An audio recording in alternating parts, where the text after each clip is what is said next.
Hi, I'm Bonnie Ritt, and I have common variable immune disease. I am 69 years old, and it was diagnosed when I was about 62. While we all have our individual stories, I really believe that there's a common thread that goes through everything, and we all have a piece of something. While I was a kid, I had many bouts of you name it. I had it.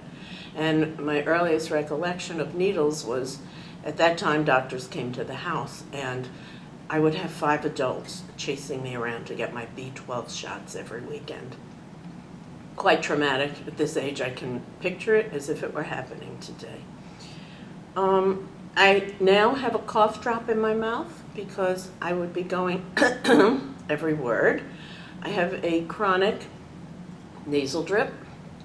I've been put through tests many times for allergies, and nobody seems to be able to stop it. I could go through this whole history of my life, of having pneumonia many times, having many miscarriages, having constant ear infections, constant bronchitis, again with pneumonia, hospitalizations where they had me in and the greatest specialists came in, all to try to find out what was the matter with me. And there was really nothing the matter with me. It was probably in my head.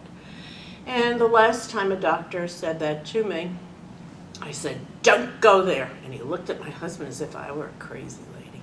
I said, "I don't have any mental problems. I just need somebody to diagnose me." And then along came this name, Latha Srinath, this infectious disease doctor, who when I came into her office said, "What would you like me to do?" And I said, "Please just listen to me." And I read her this two pages of my history. And she said, "Okay, I know what panels of blood work I'm going to do." 2 weeks later, she found out that I had a deficiency in IgG, told me all about infusions, and we were good to go. The problem was that gamma globulin was limited then, and we couldn't find a lab to infuse me because of my insurance. Well, eventually I did get to a lab that said they would accept me. It was a cancer clinic. They had never done gamma globulin before. They assured me it was no problem. The protocol would be the same, which I didn't know what that meant. So every 21 days, I went for my IVIG infusions. However, along with that, they gave me a bag of prednisone. After about 30 months of gaining 2 pounds per month, I started doing some research. And I found out that prednisone was really not necessary. But they were treating me as they did their cancer patients. So I went off it then. I've never been able to take off the 60 pounds many years later. So at one of the conventions I went to, I found out that there was a specialist in Manhattan who, if she took you, you were really lucky. So I called their office. They reviewed my blood work, all my levels, and she accepted me. And this was after being on it for 3 years. She said to me, "Your levels are so high, I think I'd like to take you off." I was thrilled. However, at that point, I started getting sphenoid sinus infections, and I started to get really sick. None of the antibiotics were helping me. So I went to another specialist in Manhattan who listened to me, asked me tons of questions about who I live with, how many grandchildren I have, and really analyzed my background and said to me, "You know, I believe that you should get back on." So he called the original doctor 3 times. That doctor never responded. I was emailing that doctor, who I guess her ego was too inflated to listen to the possibility that maybe she was wrong. And this is where I say you must advocate for yourself.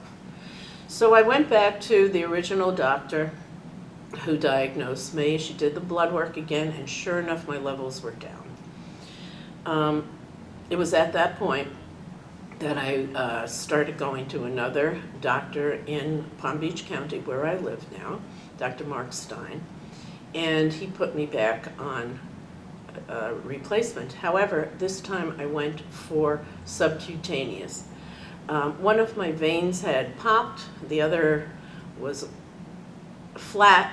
They were in terrible shape. It was suggested I see if I am a port candidate, but I'm not, because I had an atrial septal defect that's a hole in the heart, and I have a titanium patch, so they thought that might cause infection. So I went to subcutaneous. I've been doing it now for about 2 years. It's much easier because it's every week. I do put 3 needles in my stomach. I had been doing it in my thighs, but I was hitting bad things. I know it's helping me. It was very difficult for the first year. The first nurse that came didn't know a thing about it. She showed me how to do it and put it in the wrong spots. The second nurse was wonderful. And I only had her 2 times. I've been doing it myself since. I would tell anybody it's really a lot easier than sitting in a lab or even having a nurse come to the house for 4 or 5 hours. It takes me under 2 hours, I would say closer to an hour and a half. A few things that I did write down were just to let you know that I do have the constant post-nasal drip.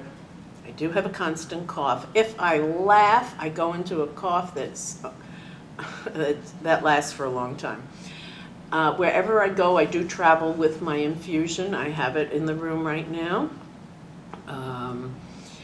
I got a stomach bacteria without a name for it.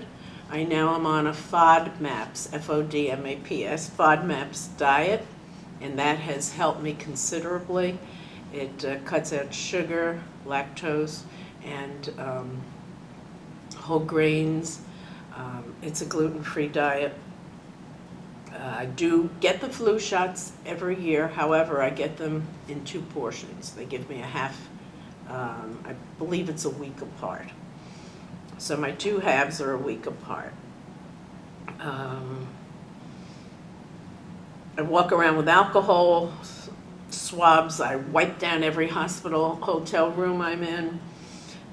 When I get on an airplane, I put the slightest amount of either Vicks or Vaseline right here at the end of my nose, and I go like that. I do believe it's prevented some of the diseases I would have gotten previously. In the beginning, of course, I wore a mask, and everybody looked at me as if I were crazy, and I kept saying, I'm really not sick, I'm just afraid to get other germs that might be in the air. And that's basically my story, but I just would like to leave you with a thought. I found out that on the days that were really awful, that if I made myself get up and get dressed and do something, I was much better off than the days I felt like I had no energy and I just wanted to hang around.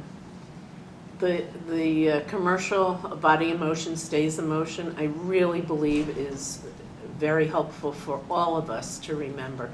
You've got to be your own advocate. You've got to help yourself through this. And you've got to be thankful that they have some replacements. I am so thankful that I have lived as I'm living. I get to see my grandchildren. I still work. And it's a good life if you allow yourself to enjoy it. Yes, we have something, but so does everybody. So good luck to all of you.